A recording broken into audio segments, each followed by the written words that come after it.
Shadow of the Colossus has finally come out on the PS4, giving gamers an excuse to return to this instant classic.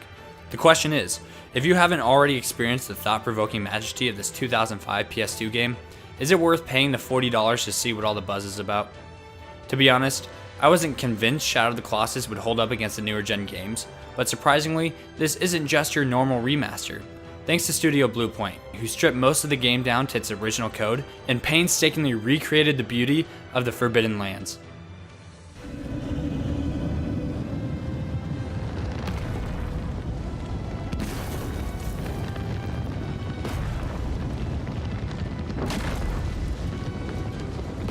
There isn't much story to Shadow of the Colossus, which plays into its favor. You are the Wanderer, who along with his horse Agro, bring a woman into the Forbidden Lands.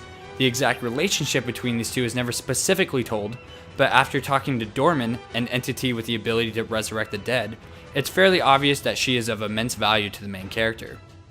Dorman informs you that the 16 Colossi must be slain in favor for her resurrection, a task that proves to be surprisingly quick.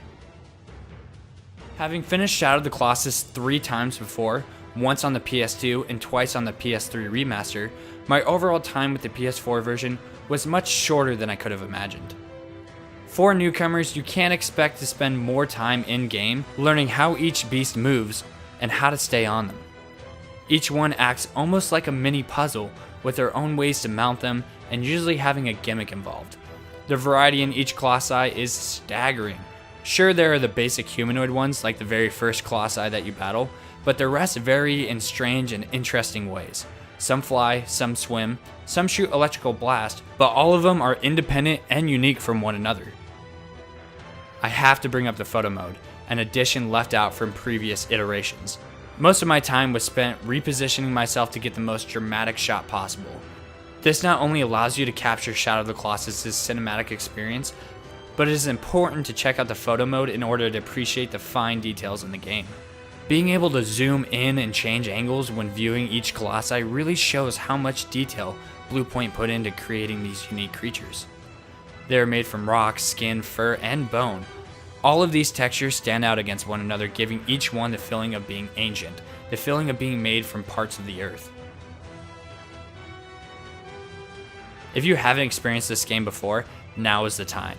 For only $40, it may be a short adventure overall, but it's well worth the price. The only downside being some camera issues and problems with controls, but those dwell in comparison to everything else the game does right.